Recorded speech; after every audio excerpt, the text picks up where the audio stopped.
نحمده ونصلي على رسوله الكريم أما بعد فأعوذ بالله من الشيطان الرجيم بسم الله الرحمن الرحيم رب اشرح لي صدري ويسر لي أمري واحلل عقدة من لساني يفقهوا قولي السلام علیکم ورحمۃ اللہ وبرکاتہ۔ میرا نام عمر ہے۔ آج ہم لوگ انشاءاللہ تعالی سورۃ البقرہ کی آیت نمبر 33 سے کنٹینیو کریں گے۔ گزشتہ ویڈیو میں ہم نے سورہ بقرہ کی آیت نمبر 31 اور 32 کا ترجمہ و تفسیر پڑھا۔ اس ویڈیو میں انشاءاللہ ہم لوگ آیت نمبر 33 سے شروع کریں گے۔ سب سے پہلے نیت کر لیتے ہیں کہ یا اللہ ہم جو پڑھیں جو سمجھیں اس کی جو پڑھیں اس کی ہمیں صحیح سمجھ عطا فرما، اس علم پہ ہمیں عمل کی توفیق عطا فرما، اس کو ہمارے لیے نفع بخش بنا اور ہمیں سب تک دوسروں کو، رشتہ داروں کو، سب کو اس کی دعوت و تبلیغ کرنے کی توفیق عطا فرما، آمین ثم آمین۔ اعوذ باللہ من الشیطان الرجیم، بسم اللہ الرحمن الرحیم۔ قال یا آدم انبئهم بأسمائهم فلما أنبأهم بأسمائهم قال ألم أقل لكم إني أعلم غيب السماوات والأرض وأعلم ما تبدون وما كنتم تكتمون۔ فرمایا اے آدم بتا دے فرشتوں کو ان چیزوں کے نام۔ پھر جب بتا دیے اس نے ان کے نام، فرمایا کیا نہ کہا تھا میں نے تم کو کہ میں خوب جانتا ہوں چھپی ہوئی چیزیں آسمانوں کی اور زمین کی، اور جانتا ہوں جو تم ظاہر کرتے ہو اور جو چھپاتے ہو۔ تھوڑا میں آپ کو پس منظر بتا دوں، گزشتہ ویڈیو میں جو تھوڑا ریکیپ میں آپ کو بتا دیتا ہوں۔ آیت نمبر 32 33 میں جو آیت نمبر 31 32 میں ہم نے پڑھا تھا کہ بہت ہی اہم واقعے کا تذکرہ ہوا کہ جب اللہ تعالیٰ نے انسان کو تخلیق کیا، حضرت آدم علیہ السلام کو تخلیق کیا، تو اللہ تعالیٰ نے تو فرشتے اللہ سے ہم کلام ہوئے اور وہ کہنے لگے کہ یا اللہ ہم تو آپ کی تسبیح کرتے ہیں، ہم آپ کی عبادت کر رہے ہیں اور سارے وہ کام کر رہے ہیں ہم، تو انسان کو بنانے کی کیا ضرورت تھی؟ تو دنیا میں خون ریزی کرے گا، فساد کرے گا۔ تو اللہ تعالیٰ نے ان کو جواب دیا کہ تم وہ نہیں جانتے ہو جو میں جانتا ہوں۔ اس میں یہ بات غور کرنے والی ہے کہ فرشتوں کے پاس علم غیب نہیں ہوتا۔ فرشتوں کو جیسے انسانوں کے پاس علم ہوتا ہے، فرشتوں کے پاس وہ علم نہیں ہوتا۔ انسانوں کو بھوک لگتی ہے، فرشتوں کو بھوک نہیں لگتی۔ انسانوں کے جذبات ہوتے ہیں، فرشتوں کے جذبات نہیں ہوتے۔ تو یہ کچھ فرق ہے جو کہ ان کے علم میں نہ تھا، ان کو اس چیز کا پتہ نہیں تھا۔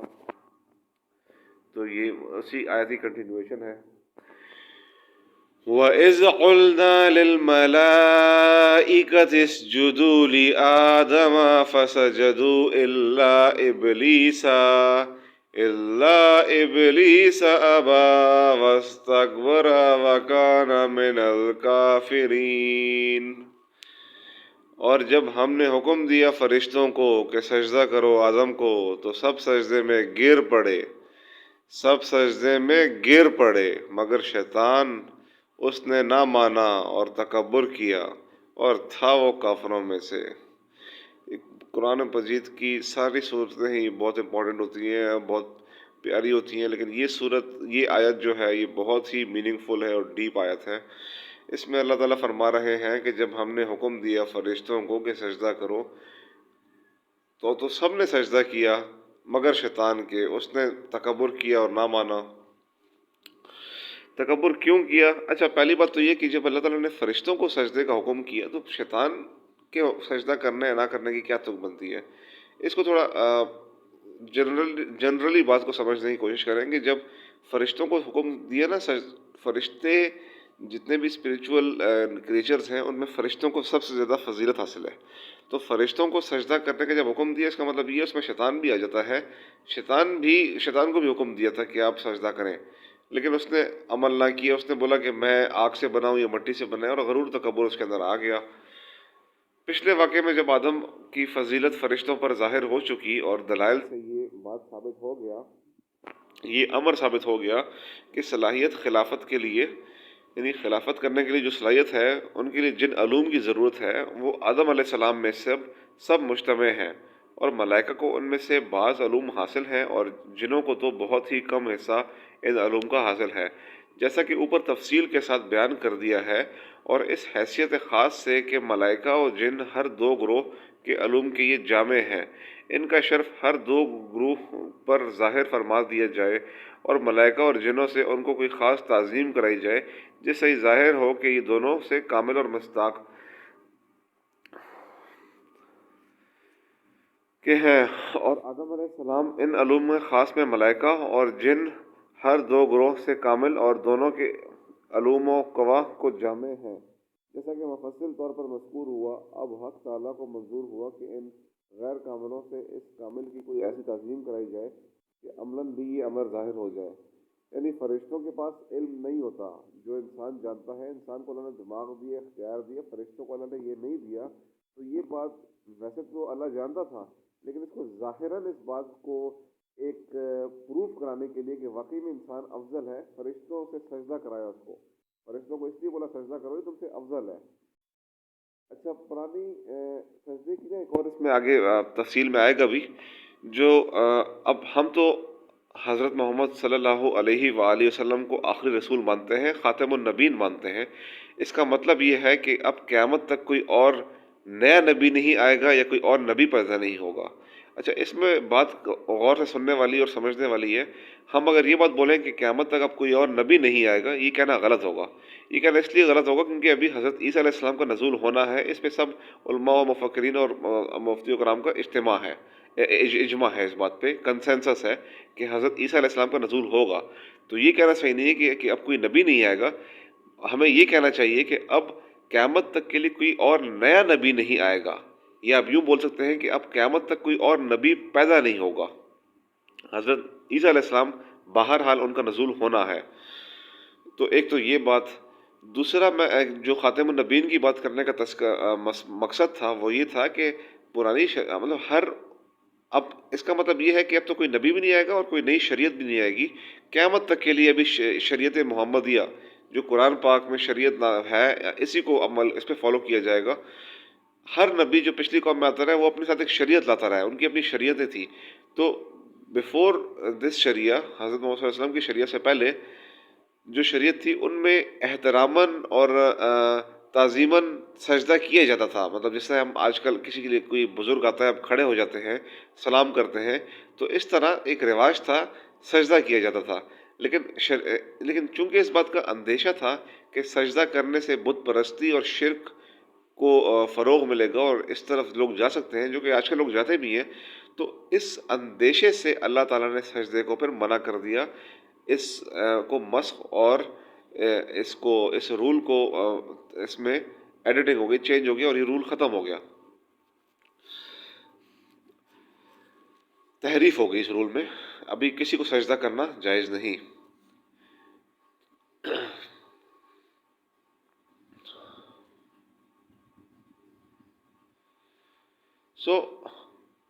اس آیت میں جو بات سب فرشتوں نے سجدہ کیا مگر ابلیس نے سجدے سے انکار کیا اور غرور میں آ گیا۔ کیا سجدے کا حکم جنات کو بھی تھا؟ یہ سوال، اس کی جو ہم بات کر رہے تھے ابھی، سوال یہ بنتا ہے کیا سجدے کا حکم جنات کو بھی تھا؟ اس آیت میں جو بات صراحتہ مذکور ہے وہ تو یہ ہے کہ آدم علیہ السلام کو سجدہ کرنے کا حکم فرشتوں نے سجدہ کیا مگر ابلیس نے نہیں کیا، تو اس سے فرشتے اور جنات سب داخل ہیں۔ جیسا میں نے آپ کو شروع میں بتایا، اس سے سب شامل ہیں، فرشتے بھی اور جنات سب شامل ہیں، سب کو حکم ملا سجدہ کرنے کا، مگر حکم میں صرف فرشتوں کے ذکر پر اس لیے اکتفا کیا گیا کہ وہ سب سے افضل اور اشرف تھے۔ جب آدم علیہ السلام کی تعظیم کا حکم ان کو دیا گیا تو جنات کا بدرجہ اولیٰ اس حکم میں شامل ہونا معلوم ہو گیا۔ سجدہ تعظیمی پہلی امتوں میں جائز تھا، جیسا میں نے آپ کو بھی بتایا، سجدہ تعظیمی پہلی امتوں میں، پہلی شریعتوں میں جائز تھا، اسلام میں ممنوع ہے۔ اس کی وجہ یہ ہے کہ کہیں اس بات کا اندیشہ تھا کہ اگر سجدہ جائز ہو تو پھر کئی لوگ بت پرستی اور شرک میں مبتلا نہ ہو جائیں۔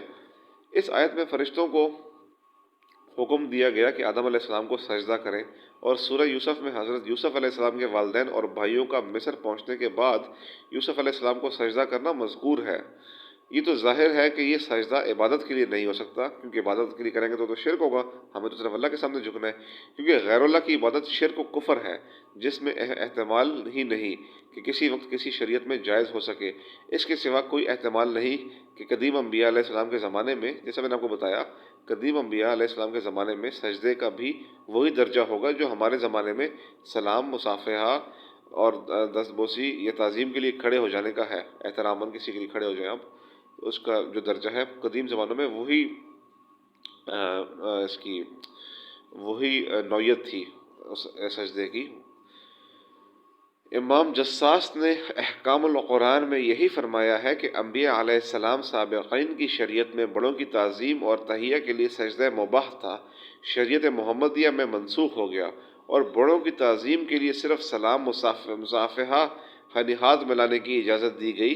رکوع، سجدہ اور بیعت نماز ہاتھ باندھ کر کھڑے ہونے کو ناجائز قرار دے دیا گیا۔ یہ شرک ہے کھلم کھلا، اور اس میں شرک میں مبتلا ہونے کا بھی ڈر ہے۔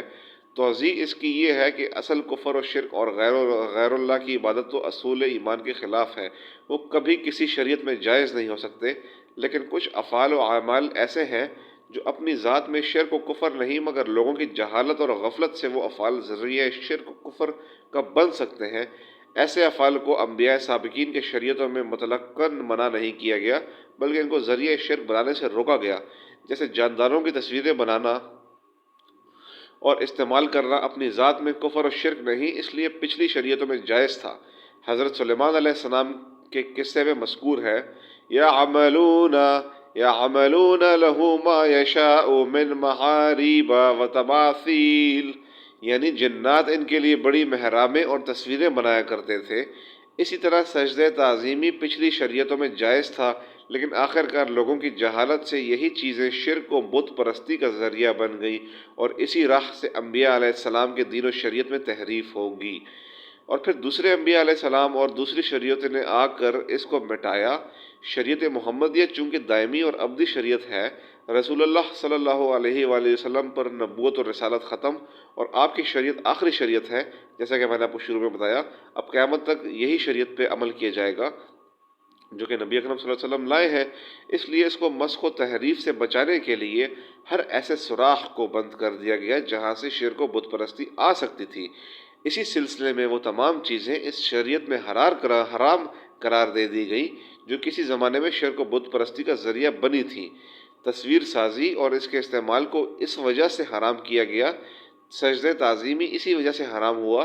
ایسے اوقات میں نماز پڑھنے کو حرام کر دیا گیا جن میں مشرکین اور کفار اپنے معبودوں کی عبادت کیا کرتے تھے، کہ یہ ظاہری مطابقت کی کسی وقت شرک کا ذریعہ نہ بن جائے۔ صحیح مسلم کی حدیث میں ہے کہ رسول اکرم صلی اللہ علیہ وآلہ وسلم نے آقاؤں کو یہ حکم دیا کہ اپنے غلاموں کو عبد یعنی بندہ کہہ کر نہ پکاریں، اور اپنے غلاموں کو یہ حکم دیا گیا کہ وہ آقاؤں کو اپنا رب نہ کہیں۔ حالانکہ لفظی معنی کے اعتبار سے بندے کے معنی غلام کے اور رب کے معنی پالنے والے اور تربیت کرنے والے کے ہیں۔ ایسے الفاظ کا استعمال ممنوع نہ ہونا چاہیے تھا، مگر محض اس لیے کہ یہ الفاظ مہم شرک ہیں، کسی وقت جہالت سے یہی الفاظ آقاؤں کی پرستش یا ان کی عبادت کا دروازہ نہ کھول دیں، اس لیے ان الفاظ کے استعمال سے ان کو روک دیا گیا۔ آپ اللہ تعالیٰ کا ویژن دیکھیں، آپ اللہ تعالیٰ کی ایک پلاننگ دیکھیں کہ اللہ تعالیٰ کتنا وہ علم غیب جانتا ہے، اور یہ جو شریعت محمدیہ ہے، جو قرآن پاک شریعت ہمیں بتاتا ہے، اس میں ہر وہ اندیشہ مطلب جس سے آپ کو کوئی ڈاؤٹ بھی ہو کہ آگے جا کے آپ کو اندیشہ بھی ہو کہ یہ چیز شرک میں مبتلا ہو سکتی ہے جہالت کی وجہ سے، وہ چیزیں بند کر دی گئی۔ پہلے سجدہ کرنا احتراماً جائز تھا پہلی شریعتوں میں، لیکن اب منع ہے، کیونکہ اس سے اندیشہ ہے کہ جہالت میں لوگ سجدہ کریں گے، اکثر لوگ کر بھی دیتے ہیں بغیر سوچے سمجھے، تو یہ شرک ہے۔ اسی طرح ذکر ہوا کہ عبادات کا، آپ جانتے ہیں دن میں کچھ اوقات ایسے ہیں، جیسے جب ظہر کی نماز سے پہلے کا جو وقت ہوتا ہے، اس میں آپ لوگ نماز نہیں پڑھ سکتے، ہمیں نماز پڑھنے سے منع کیا گیا ہے۔ کیوں؟ تاکہ مشاحبت نہ ہو جائے۔ وہ وقت مشرکین کا، کفار کا، وہ اس ٹائم وہ اپنے بتوں کو سجدہ کرتے ہیں، تو کہیں یہ نہ ہو کہ ہم بھی اسی ٹائم سجدہ کریں۔ تو اتنی اسلام نے اس میں سیریس معاملہ ہے کہ ہمیں اتنا انہوں نے ڈفرنٹ رکھا ہے. ڈفرنس کریٹ کرنا ضروری ہے. حدیث ہے مسلمان اور کافر میں فرق نماز ہے. نماز اتنی بڑی چیز ہے کہ قیامت کے دن سب سے پہلے حساب کتاب بھی نماز کا ہوگا.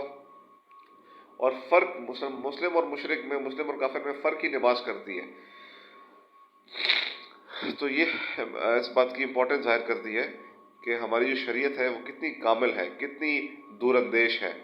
خلاصہ یہ ہے کہ آدم علیہ السلام کو فرشتوں کا سجدہ اور یوسف علیہ السلام کو ان کے والدین اور بھائیوں کا سجدہ جو قرآن میں مذکور ہے، یہ سجدہ تعظیمی تھا جو ان کی شریعت میں سلام، مصافحہ اور دست بوسی کا درجہ رکھتا تھا اور جائز تھا. شریعت محمدیہ کو کفر و شرک کی شائبہ سے بھی پاک رکھنا تھا. دیکھیں نا، میں کہہ رہا ہوں کہ جب شریعت محمدیہ کامل ہے، اس کا مطلب یہ ہے اس میں کسی قسم کا شبہ بھی نہ ہو، شک بھی نہ ہو. اس لیے اس شریعت میں اللہ تعالیٰ کے سوا کسی کو سجدہ کرنا جائز نہیں ہے. بعض علماء نے فرمایا کہ نماز جو اصل عبادت ہے اس میں 4 طرح کے افعال ہیں: کھڑا ہونا، بیٹھنا، رکوع کرنا، سجدہ.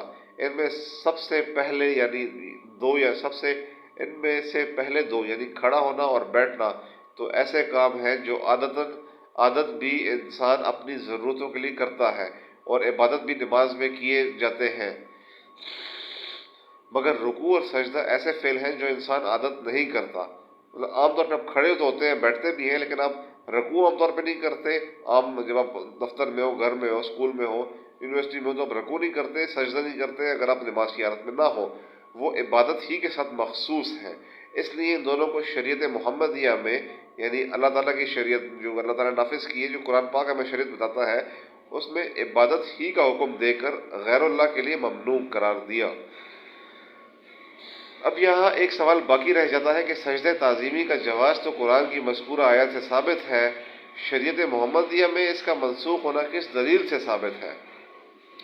یعنی سوال یہ ہے کہ تعظیمی سجدہ، احتراماً سجدہ تو پرانی شریعتوں میں جائز تھا، یہ قرآن سے کیسے ثابت ہم کر سکتے ہیں کہ اب شریعت محمدیہ جو کہ آخری شریعت ہے قیامت تک کے لیے، اس میں سجدہ کرنے کو منع کر دیا گیا؟ یہ کہاں لکھا ہے؟ اس کا کیا پروف ہے، کیا دلیل ہے، کیا ریفرنس ہے؟ اس کا جواب یہ ہے کہ رسول اللہ صلی اللہ علیہ وآلہ وسلم کی احادیث متواترہ مشہورہ سے سجدہ تعظیمی کا حرام ہونا ثابت ہے.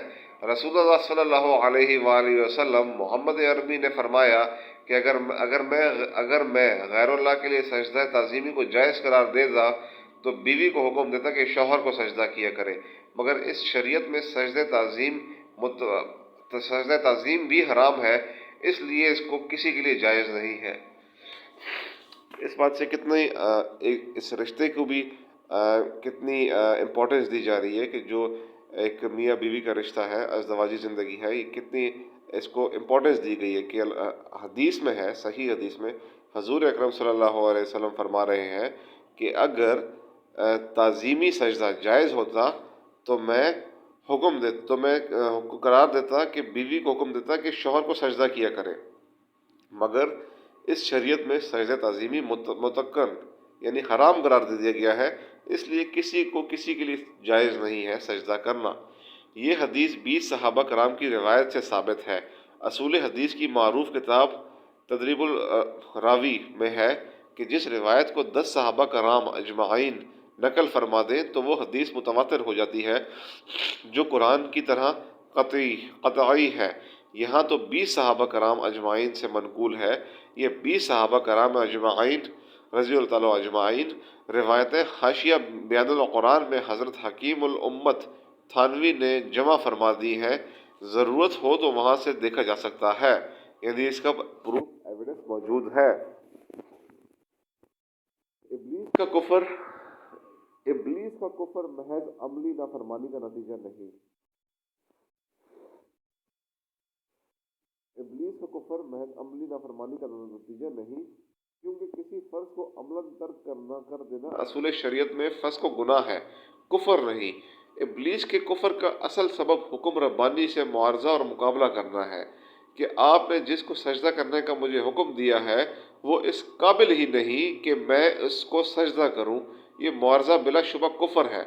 یعنی ابلیس نے یہ بڑی غلطی نہیں کہ اسے سجدہ نہیں کیا، ابلیس نے چیلنج کیا اللہ تعالیٰ کو کہ آپ جس کو مجھے سجدہ کرنے کو کہہ رہے ہیں وہ اس قابل نہیں کہ میں اس کو سجدہ کروں. یعنی وہ اللہ تعالیٰ کو ڈائریکٹ چیلنج کر رہا ہے.